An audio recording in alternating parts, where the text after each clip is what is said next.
Hi, welcome to Hilltop Acre. Today we're going to go through the steps of canning dried beans. The things that you will need for canning dried beans are your beans, of course, and your jars, your lids that fit on the top, and your rings. And you'll also need a pressure canner, which we have right over here. Right now we have garbanzo beans that just got done in the pressure canner, so those will have to sit until the pressure comes down. Today we canned up red beans, and it's just nice to have them canned up and on the shelf. They're soft, they're ready to go. I can pull them right off. This is fast food for us. We can pull it right off the shelf. If we're in a hurry, we can add it to taco meat, plain hamburger. We can just smash them, spice them, put them on tacos, throw cheese on it, put them in a bowl with rice and some cheese, and it just makes an excellent, healthy fast food meal. And they are so incredibly easy to can up. Anybody can do it. So what you're going to do is you're going to put your beans in a bowl, a container, whatever you're going to do. I have a friend that does 25 pounds to 50 pounds at a time. So it's just whatever your preference is. I literally only do about 2 to 3, 4 pounds at a time.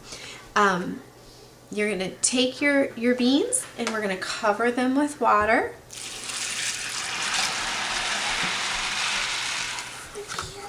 And now we're going to soak them until tomorrow morning. So now these will sit here until tomorrow morning, and then we'll complete the process in the morning. Hi, welcome back to Hilltop Acre. Canning dried beans. Last night you saw that we put the beans on to soak, and now it's the afternoon, and these are black beans, so the water is very dark, but you can see that our beans have grown in size. And the first step that we're going to do is we are going to drain these beans and we're going to rinse them. Are you girls ready to can up some beans? Yeah. Okay. Okay, our beans have been rinsed and drained, and now my girls are working on getting them into the jars. And while they're putting them into the jars, we're going to talk about some of the things that you need to can up the beans. You want to have your jars, whether they be large mouth or regular mouth. You want to make sure that they're washed, sanitized, very clean. You want to have your lids, and you want to have, and the lids are the small part that goes onto the jar. And you want to have your rings. These you reuse, these you buy new. You can buy them in bulk from Cure or from Ball if you want to get a big box of them, or you can buy them you know, I just buy them throughout the year. Every time I go grocery shopping, I pick up a couple of these because we use them year round. Beans are a great thing to can in the wintertime.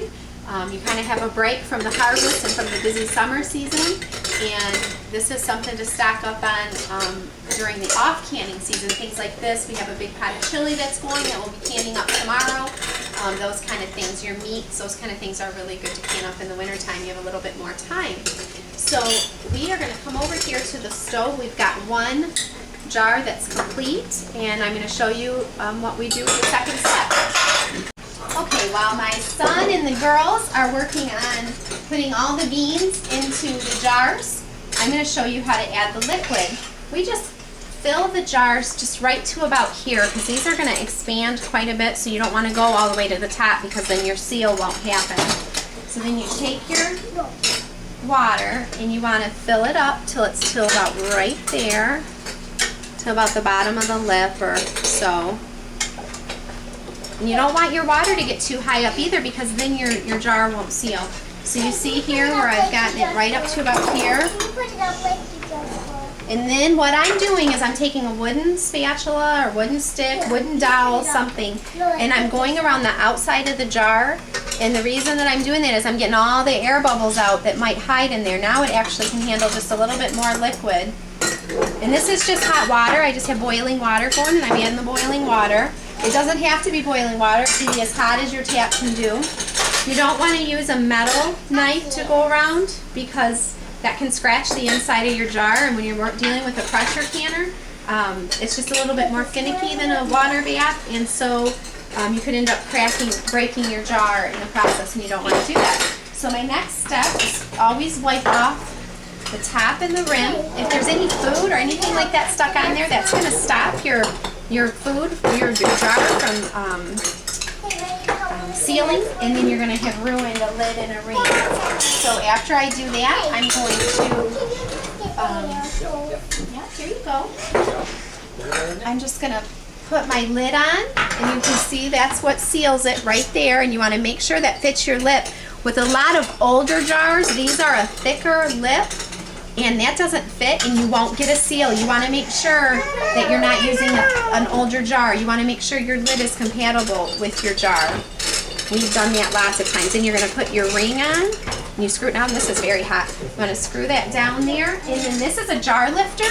Absolutely essential. It's one of the things, there's lots of fancy stuff for canning that I don't mess with, but you can't do it without a jar lifter. You want to put that in and out, to put it in and out. And I'm going to put that in my canner. Right now there's no water or anything in there. I'm just setting my jars in there. And as the girls are finishing filling the jars, then we'll put more water in, and I'll be able to show you how to get the pressure canner started. Okay, we've got all of our canned beans into the pressure canner now, and then we add about 2 quarts of water into the bottom. I already had some water in here. So we add just about 2 quarts into the bottom. You don't want to fill it like you do for a boil water bath. You just want a very little bit in the bottom so it can create steam. You put your lid on here. This is your pressure gauge. This is where your steam is going to come out. I turn it on high to start. And then what we want is this is going to create steam inside, and you're going to want that steam to escape for about 10 minutes. And once it's a good rolling steam coming out, then you're going to put your weight on, and that's how it starts to build pressure. While that's building pressure, I highly recommend, if you're going to do any canning at all, that you get the Ball Blue Book. It's a small book, but it's chock full of recipes, but especially the safety part of canning. If you don't do it properly, you are going to end up having food spoilage on your shelf. You can get into botulism and all kinds of things. Canning is not scary. It's actually quite easy. You'll get a knack for it, but you really want to kind of follow the recipe and just have an idea of what you're doing just for safety purposes. These were our beans. These are red beans and garbanzo beans that we canned yesterday, and we will come back in just a second when that pressure canner is steaming. It actually takes quite a few minutes, so it'll be a few minutes before it's ready.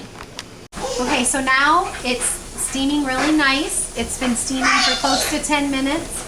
Sometimes a little bit of water gets on where this little weight comes out, and I just kind of wipe that off. But now I'm going to take my weight, and I'm just going to close it. And you want that to pop up. So now we're building pressure. Right now it's at just above 0. It's already starting to build, and I'm going to have this needle come up to 10 pounds pressure, and I'm going to hold it there for 90 minutes. So I don't start timing how long beans have to cook until it gets that 10 pounds pressure. And beans have to be pressure canned cooked for an hour and a half, so 90 minutes. So we'll talk once it gets back up to that 10 pounds pressure.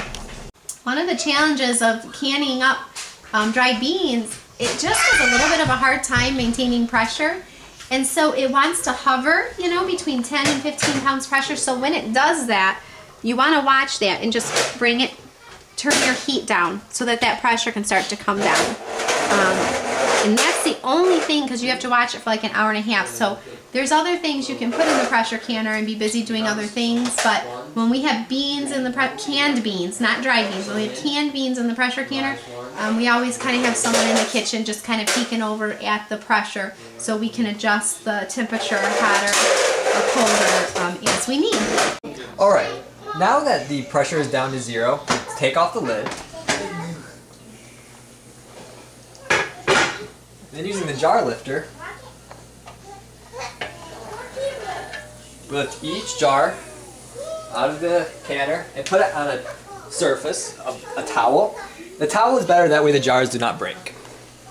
So that's the way that we